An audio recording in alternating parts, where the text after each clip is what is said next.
नमस्कार।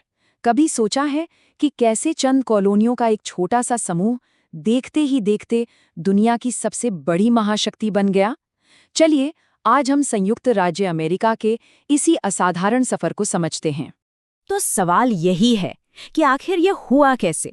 मुट्ठी भर कॉलोनियों ने 200 साल से भी कम समय में दुनिया की सबसे बड़ी सुपर पावर बनने का ये सफर कैसे तय किया? चलिए एकदम शुरू से शुरू करते हैं। तो हर बड़ी कहानी की एक शुरुआत होती है ना?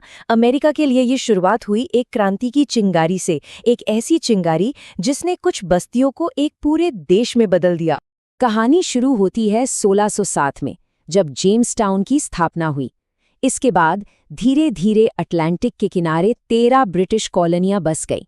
अब सोचिए, ब्रिटेन से हजारों मील दूर इनका अपना समाज बन रहा था, अपनी अर्थव्यवस्था, और वक्त के साथ इनकी एक अलग पहचान बनने लगी थी। एक ऐसी पहचान जो अब ब्रिटिश नहीं थी। और फिर एक विचार आया जिसने सब कुछ बदल दिया। नो टैक्सेशन विदाउट रिप्रेजेंटेशन, मतलब प्रतिनिधित्व के बिना कोई टैक्स नहीं। ये सिर्फ एक नारा नहीं था, ये वो चिंगारी थी जिसने क्रांति की आग लगा दी। इन कॉलोनियों का तर्क देखिए बहुत सीधा था। अगर ब्रिटिश संसद में हमारी कोई आवाज ही नहीं है तो उन्हें हम पर टैक्स लगाने का भी कोई हक नहीं है। और इसके बाद तो चीजें बहुत तेजी से बिगड़ी। एक के बाद एक नए टैक्स आए, जैसे शुगर एक्ट, फिर स्टैंप एक्ट, और हर टैक्स के साथ गुस्सा बढ़ता गया। ये गुस्सा फिर बॉस्टन टी पार्टी जैसे बड़े विरोध में बदला, और देखते ही देखते सिर्फ 10 साल के अंदर 1775 आते आते लेक्सिंगटन और कॉन्कॉर्ड में जंग की पहली गोलियां चल चुकी थीं। और फिर आई वो तारीख, 4 जुलाई 1776, वो ऐतिहासिक दिन, स्वतंत्रता की घोषणा कर दी गई। सोचिए, इन कॉलोनियों ने दुनिया के सबसे ताकतवर साम्राज्य को सीधी चुनौती दे दी थी। ये वो पॉइंट था जहां से वापसी का कोई रास्ता नहीं था, और यहीं से ऑफिशियली संयुक्त राज्य अमेरिका का जन्म हुआ। ठीक है, आजादी तो मिल गई, पर अब आगे क्या? एक देश को जमीन से खड़ा कैसे किया जाता है? अब देखते हैं कि इस नए नवेले देश ने एक मजबूत सरकार बनाने और अपने विस्तार की इस बड़ी चुनौती का सामना कैसे किया। तो देखिए, सरकार बनाने की जो पहली कोशिश थी, जिसे आर्टिकल्स ऑफ कन्फेडरेशन कहते हैं, वो नाकाम रही। क्यों? क्योंकि उसमें सेंट्रल गवर्नमेंट बहुत कमजोर थी। तो फिर 1787 में एक नया और ज्यादा मजबूत संविधान बनाया गया। इसमें एक ताकतवर फेडरल सिस्टम था और सरकार की 3 शाखाएं थी, और इन तीनों के बीच चेक्स एंड बैलेंसेस का सिस्टम था। मतलब कोई भी एक ब्रांच जरूरत से ज्यादा ताकतवर नहीं हो सकती थी। 19वीं सदी में एक बहुत ही ताकतवर आइडिया पूरे देश में फैल गया, मैनिफेस्ट डेस्टिनी। ये एक सोच थी, एक विश्वास था कि अमेरिका को भगवान ने ही पूरे उत्तरी अमेरिकी महाद्वीप पर फैलने के लिए चुना है। ये सिर्फ एक सोच नहीं थी, ये एक इंजन की तरह थी जिसने देश को बहुत तेजी से पश्चिम की ओर फैलाया। और ये फैलाव कितनी तेजी से हुआ, जरा देखिए। 50 साल से भी कम में देश का नक्शा ही बदल गया। 1803 में लुइजियाना परचेज से देश का साइज डबल हो गया। फिर टेक्सास को जोड़ा गया, ओरेगन पर कब्जा हुआ, और मैक्सिकन अमेरिकन जंग के बाद तो कैलिफोर्निया और पूरा साउथ वेस्ट हाथ लग गया। और बस अमेरिका अटलांटिक से पैसिफिक तक फैल चुका था।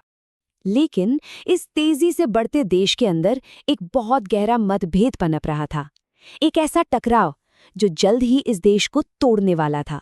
देश साफ साफ 2 हिस्सों में बट रहा था। एक तरफ था नॉर्थ, जहां इंडस्ट्री थी, शहर थे और मजदूरों को सैलरी मिलती थी, और दूसरी तरफ था साउथ, जो पूरी तरह से खेती पर टिका था और जिसकी अर्थव्यवस्था गुलामी के सहारे चलती थी। ये 2 अलग दुनियाएं थीं जो एक साथ नहीं रह सकती। और फिर 1860 में इब्राहिम लिंकन राष्ट्रपति चुने गए। बस यही वो चिंगारी थी जिसने आग लगा दी।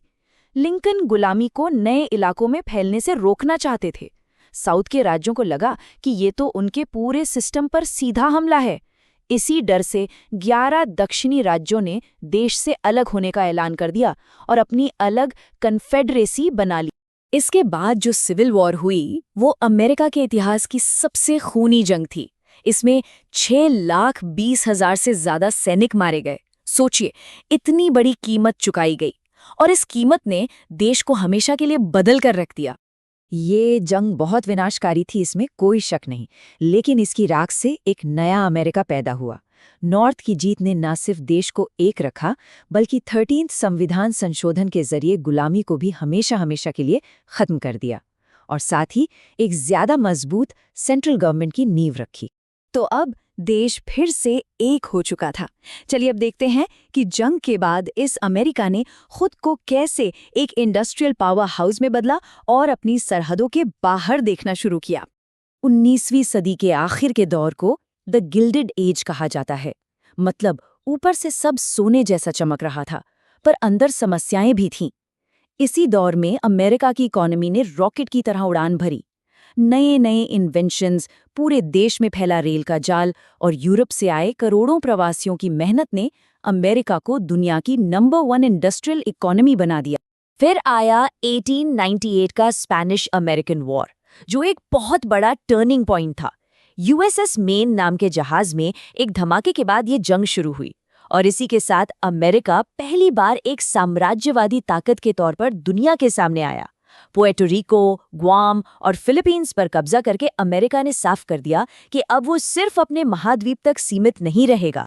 जब पहला विश्व युद्ध शुरू हुआ तो अमेरिका पहले तो न्यूट्रल रहा, लेकिन फिर जिमरमैन टेलीग्राम जैसी घटनाएं हुईं जिसमें जर्मनी मेक्सिको को अमेरिका के खिलाफ भड़काने की कोशिश कर रहा था। इसके बाद 1917 में अमेरिका भी जंग में कूद पड़ा और उसकी इंडस्ट्रियल और मिलिट्री ताकत एलाइज की जीत के लिए डिसाइसिव साबित हुई। और अब हम आ गए हैं 20वीं सदी में, एक ऐसा दौर जहां दुनिया भर के संकटों ने अमेरिका को एक असली सुपर पावर की भूमिका में लाकर खड़ा कर दिया। 7 दिसंबर 1941, एक ऐसी तारीख जिसने इतिहास का रुख मोड़ दिया। पर्ल हार्बर पर जापान के अचानक हमले ने अमेरिका को दूसरे विश्व युद्ध में खींच लिया। कहते हैं ना, इस हमले ने एक सोते हुए शेर को जगा दिया था। अमेरिका ने अपनी पूरी ताकत झोंक दी और 2 अलग-अलग महासागरों में जंग लड़ी। 1945 में जब जंग खत्म हुई तो दुनिया पूरी तरह बदल चुकी थी। यूरोप और एशिया के बड़े-बड़े देश बर्बाद हो चुके थे, लेकिन अमेरिका पहले से कई ज्यादा ताकतवर बनकर उभरा। अब वो दुनिया की इकलौती आर्थिक और सैनिक महाशक्ति था और उसके पास था दुनिया का सबसे खतरनाक हथियार, एटम बम। लेकिन ये जीत एक नए और लंबे संघर्ष की शुरुआत थी, द कोल्ड वॉर। ये जंग थी अपने ही पुराने साथी सोवियत संघ के खिलाफ, एक वैचारिक लड़ाई। एक तरफ कैपिटलिज्म और डेमोक्रेसी तो दूसरी तरफ कम्युनिज्म और एक पार्टी का राज। तो 13 कॉलोनियों से शुरू होकर एक ग्लोबल सुपर पावर बनने तक का यह सफर सच में कमाल का रहा है। अमेरिका ने 20वीं सदी को तो अपने अंदाज में ढाला, लेकिन अब सवाल यह है कि 21वीं सदी को कौन सा मोड़ परिभाषित करेगा? क्या ये अमेरिका ही होगा या फिर इतिहास ने कुछ और सोच रखा है?